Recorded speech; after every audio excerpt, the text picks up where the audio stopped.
สวัสดีค่ะพ่อแม่พี่น้องสวัสดีFCทุกท่านเนาะค่ะ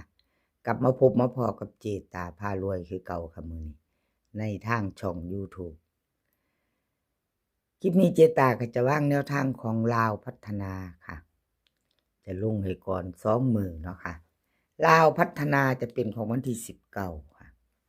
เป็นวันจันทร์ที่19เนาะเห็นอยู่นี่ประวัติของเจตาพารวยค่ะพี่น้อง เจตาพารวยหลักสิบเดินดีเด่นหลักสิบมีไปตามเจตาบ่ค่ะพี่น้องมาเบิ่งไปน้ำกันไปตามเจตาเนี่ยบ่เนาะเด่นหลักสิบหลักสิบเดินดีค่ะวันที่16ที่ผ่านมาเป็นของมือขึ้นนี่ค่ะพี่น้องเป็นของมือขึ้นนี่วันที่16เนาะมื้อนี้เป็นวันที่17เด่นหลักสิบบนค่ะ8หลักสิบ8ล่าง4ลาวพัฒนาออกค่ะนี่3ตัวเด้อค่ะ182เลขออก82นะพี่น้อง82หลัก10ล่าง14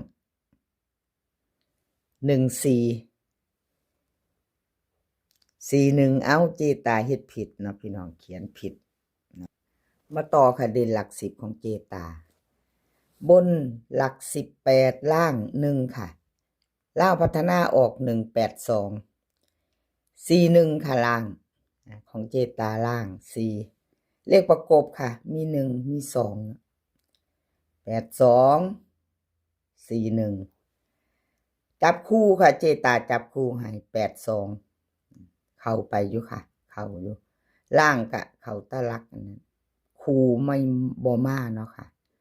คู่เจตาจับผิด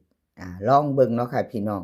เลขทุกตัวเอามาวางเพื่อเป็นแนวทางโปรดใช้วิจารณญาณในการรับชมเป็นอย่างสูงค่ะพิจารณาเอาลองเบิ่งเด่นหลัก10ของเจตา FC ที่รอคอย FC ที่ถามหาเนาะพี่น้องไผโศกไผมานก็ดีใจนํสูตรใหม่ของเจตาลองเบิ่งจับคู่นี่เป็นงวดที่2เนาะค่ะเจตาจับคู่ให้เนาะที่เจตาจับคู่ให้เป็นงวดที่2วันที่14หลุดไปค่ะหลุดไปมี3งวดของเจตาให้เบิ่งเด่นหลัก10เนาะค่ะ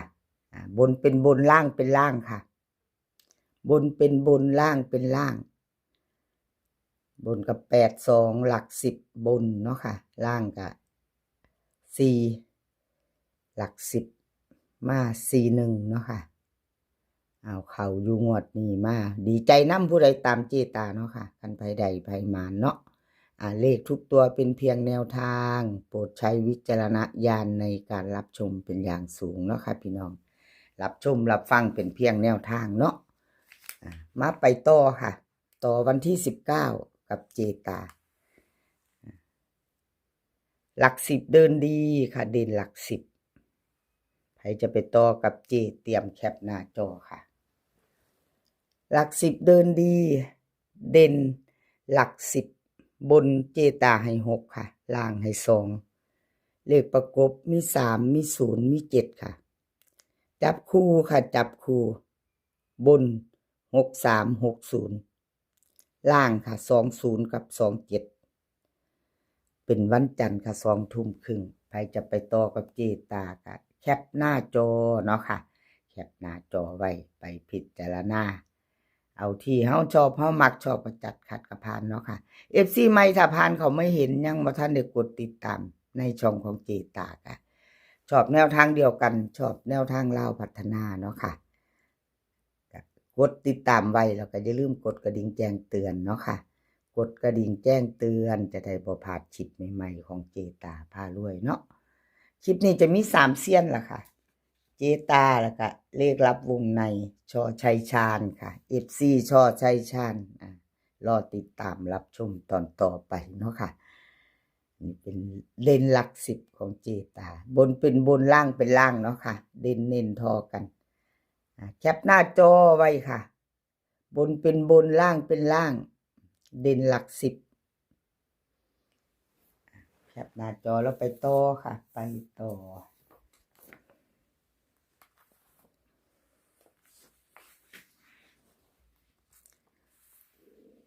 รับวงในเพิ่นเข้าไปรับวงในค่ะจับมือกันมา8 กับ 2ค่ะพี่น้องวันที่16ลาวพัฒนาออก182ค่ะ41ล่างวิ่งรูดเพิ่นเข้าทั้ง2ตัวเข้า8 กับ 2จับคู่บ่เข้าบ่เดินเนาะค่ะกราบขอโทษขออภัย FC แทนรับวงในเนาะค่ะ2ตัวเพิ่นบ่เข้าเนาะจับคู่ไม่มาเนาะค่ะวันที่14เพิ่นเข้าไป80อยู่ค่ะ08เนาะออกเข้าไปล่าง14วันที่16จับคู่หลุดไปเนาะค่ะกราบขอโทษขออภัย FC เนาะที่แนวทางเพิ่นบ่เดินบ่เข้าเนาะเลขลับวงในเจตาให้เบิ่งประวัติ2งวดเนาะค่ะเลขลับวงในลาวพัฒนาวิ่งรูดค่ะเพิ่นให้2 กับ 7 2 กับ 7 2ตัว4หาง6 7 2 6 7 1 7 0เบิ้ลค่ะ2 2 7 7 3ตัวค่ะ7 2 6 7 2 7 2 7 1วิ่งรูดเด่นทอกันค่ะพี่น้องเด่นเท่ากัน2ตัวเน้น3หาง2 7 2 6 7 0ค่ะ3ตัวเน้นหางเดียว7 2 6เลขลับวงในค่ะใครจะไปต่อกับเพิ่นก็แคปหน้าจอเนาะค่ะไว้กับขอบคุณเลขลับวงในหลายๆเด้อค่ะที่ให้แนวทางมาวางทางช่องของเจตาเนาะกราบขอบพระคุณเป็นอย่างสูงเนาะค่ะเลขก็เป็นเพียงแนวทางเนาะค่ะพี่น้องหลุดไปก็กราบขอโทษขออภัยFC แทนเพิ่นเนาะค่ะต่อไปค่ะต่อไป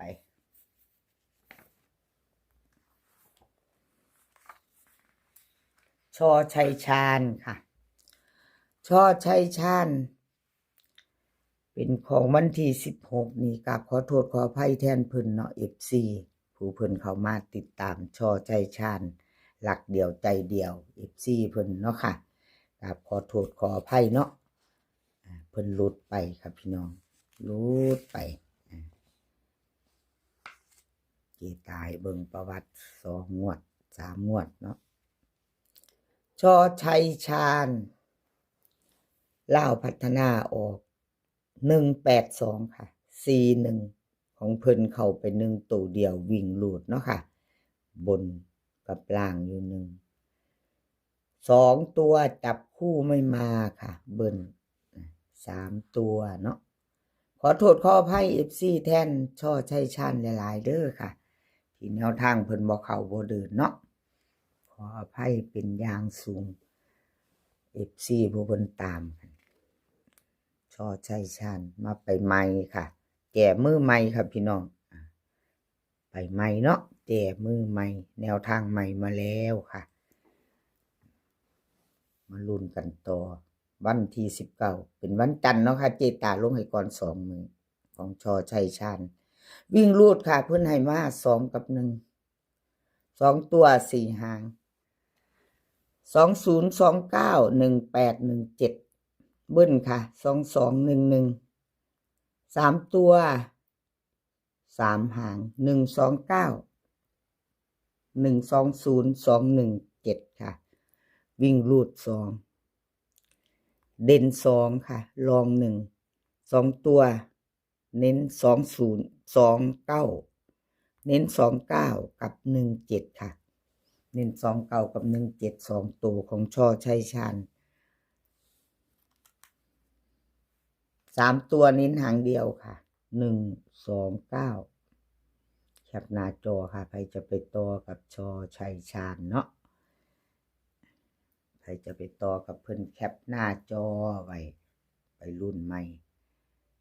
กราบขอบคุณช่อชัยชาญหลายๆค่ะที่ให้แนวทางมาวางทางช่องของเจตาเนาะค่ะกราบขอบพระคุณเป็นอย่างสูงคลิปนี้ขอให้พี่น้องโชคดีวันจันทร์วันที่19ค่ะกับลาวพัฒนามื้อนี้ขอให้มีความสุขค่ะ